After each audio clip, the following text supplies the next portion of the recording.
Welcome to టీ10 నేను Revathi. Bail పై బయటకు వచ్చిన కవిత రాజకీయంగా యాక్టివ్ అవుతారా? ఇక దూకుడుగా వెళ్తారా? ఈ ఏడాది రాష్ట్రమంతా బతుకమ్మ సంబరాలు నిర్వహిస్తారా? పార్టీలో మళ్ళీ యాక్టివ్ రోల్ పోషిస్తారా?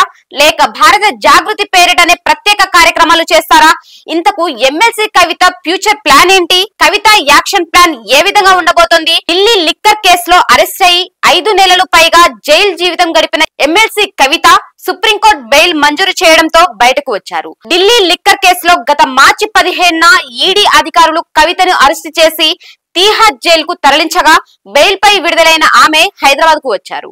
జైలు నుండి బయటకు వచ్చిన కవిత తనను ఇబ్బంది పెట్టే వారికి వడ్డీతో సహా చెల్లిస్తామని శపథం చేశారు. మొండిదాన్ని జగమొండి చేశారని, ప్రజాక్షేత్రంలో మరింత బలంగా పోరాడతానని చెప్పారు. దీంతో ఇప్పుడు కవిత యాక్షన్ ప్లాన్ ఏంటి అనే చర్చ పొలిటికల్ సర్కిల్స్ లో జరుగుతోంది. ఇంతకు ఎమ్మెల్సీ కవిత సొంత అజెండాతో ముందుకు వెళ్తారా లేదా పార్టీ కార్యక్రమాల్లో యాక్టివ్ గా పాల్గొంటారా అనేది చర్చగా మారింది. ఇక నుండి కవిత తెలంగాణ రాజకీయాల్లో ఎలాంటి పాత్ర పోషించే అవకాశం ఉంది అనే దానిపైన బీఆర్ఎస్ పార్టీ వర్గాల్లో ప్రచారం జరుగుతుంది. జైలు నుంచి బయటకు వచ్చాక కవిత చేసిన కామెంట్స్ హాట్ టాపిక్ గా మారాయి. తనను ఇబ్బంది పెట్టిన వారికి మిత్తితో సహా చెల్లిస్తానని అన్నారు. దీంతో కవిత బీజేపీ టార్గెట్ గా విమర్శలు చేశారని చర్చ జరుగుతోంది. మరోవైపు బీఆర్ఎస్ అధినేత కేసీఆర్ నాయకత్వంలో రాష్ట్రంలో ప్రజా సమస్యలపై పనిచేస్తానని అన్నారు. ఒకవైపు జాగృతి కార్యక్రమాలు చేస్తూనే మరోవైపు పార్టీలో ఎమ్మెల్సీ కవిత యాక్టివ్ గా ఉండేవారు. 2014లో బీఆర్ఎస్ నుండి నిజామాబాద్ ఎంపీగా గెలుపొందిన కవిత ఆ తర్వాత 2019 ఎన్నికల్లో ఎంపీగా పోటీ చేసి ఓడిపోయారు. ఉమ్మడి నిజామాబాద్ జిల్లా నుండి స్థానిక సంస్థల ఎమ్మెల్సీగా ఎన్నికయ్యారు.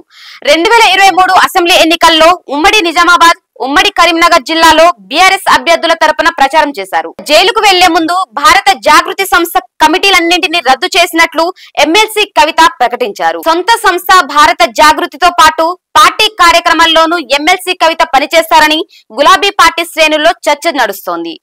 జైలుకు వెళ్లే ముందు కవిత జాగృతి బలోపేతంపై దృష్టి పెట్టారు. కమిటీలు రద్దు చేసి కొత్త కమిటీలను వేసేందుకు కసరత్తులు చేశారు. కేంద్రంలోని బీజేపీ ప్రభుత్వానికి వ్యతిరేకంగా ఢిల్లీలో పలు డిమాండ్లపై దీక్ష చేశారు. మహిళలకు చట్టసభల్లో రిజర్వేషన్లపై భారత జాగృతి తరపున ఫైట్ చేశారు. ఈ క్రమంలోనే అరెస్ట్ అయిన కవిత 165 రోజుల జైలు జీవితం తర్వాత బెయిల్ పై విడుదలయ్యారు. ఇక కొద్ది రోజుల విరామం తర్వాత ఎమ్మెల్సీ కవిత పొలిటికల్ గా యాక్టివ్ అవుతారనే చర్చ గులాబీ పార్టీలో జరుగుతోంది. ఎమ్మెల్సీ కవిత జైలులో ఉన్న సమయంలో బీఆర్ఎస్ పార్టీ మొత్తం అండగా నిలిచింది. దీంతో పాటుగా ఇప్పుడు బీఆర్ఎస్ రాష్ట్రంలో ప్రతిపక్షంలో ఉంది. ప్రజా సమస్యలపై రాష్ట్రంలో పోరాటాలు చేయాల్సి ఉంటుంది. ఇక ఎమ్మెల్సీ కవిత తన స్వంత సంస్థ అయిన జాగృతి ద్వారా ఒకవైపు కార్యక్రమాలు చేస్తూనే ఇంకొక వైపు బీఆర్ఎస్ పార్టీ నిర్వహించే కార్యక్రమాల్లో తన వంతు పాత్ర పోషించాల్సి ఉంటుంది. ఉమ్మడి కరీంనగర్ జిల్లాలో పార్టీ తిరిగి బలోపేతం కావడానికి ఎమ్మెల్సీ కవిత పూర్తి స్థాయిలో దృష్టి సారించే అవకాశం ఉన్నట్లుగా తెలుస్తోంది. ఇప్పటి వరకు ఎమ్మెల్సీ కవిత జాగృతి ద్వారా విస్తృతంగా తన కార్యక్రమాలు నిర్వహించారు.